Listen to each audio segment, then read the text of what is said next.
Perfect ধোকলার recipe পেতে হলে আমার এই রেসিপিটা তোমাদের দেখতে হবে। আমি একদম পারফেক্ট ধোকলা বানিয়েছি, সফট আর একদম স্পঞ্জি হয়েছে, খেতেও কিন্তু অনেকটা টেস্টি হয়েছে।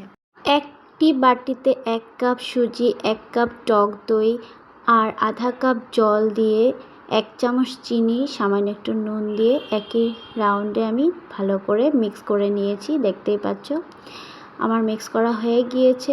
এখন আমি 10 মিনিট ঢাকা দিয়ে রেখে দেব। 10 মিনিট পর আমি ঢাকা সরিয়ে দেখেছি সুন্দর সুজি ফুলে উঠেছে। 1 চামচ অলিভ অয়েল দিয়েছি, তোমাদের যদি অলিভ অয়েল না থাকে সাদা তেল দিতে পারো। ভালো করে মিক্স করে নিয়েছি। আধা কাপ যে জল ছিল এর মধ্যে অ্যাড করে একই রাউন্ডে আমি চামচের সাহায্যে ভালো করে আমি মিক্স করে নিয়েছি। তো কোনো জানি লাম্পস না থাকে ওই হিসাবে মিক্সটা ভালো মতো করবে। ব্যাটারটা এরকম হবে।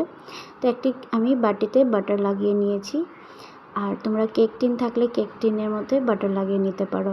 ওই ব্যাটারের মধ্যে লেবুর রস দিয়েছি 1 চামচ, দিয়ে বেকিং সোডা দিয়েছি মেজারমেন্টের ছোট চামচের 1 চামচ দিয়ে ভালো করে উইক্সের সাহায্যে আমি মিক্স করে নিয়েছি। তাড়াতাড়ি ঢেলে স্টিম করে নিয়েছি। কড়াইতে স্ট্যান্ড বসিয়ে জল দিয়ে 20 মিনিট ঢাকা দিয়ে স্টিম করে নিয়েছি। 20 মিনিট পর আমি দেখেছি চেক করে হয়ে গিয়েছে।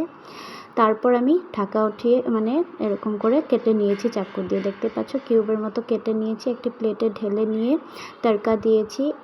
2 চামচ তেলের মধ্যে সর্ষে দানা 1 চামচ, কারি পাতা কয়েকটি, কাঁচা লঙ্কা দিয়ে তড়কা দিলে আমাদের টেস্টি স্পঞ্জি ধোকলা রেডি।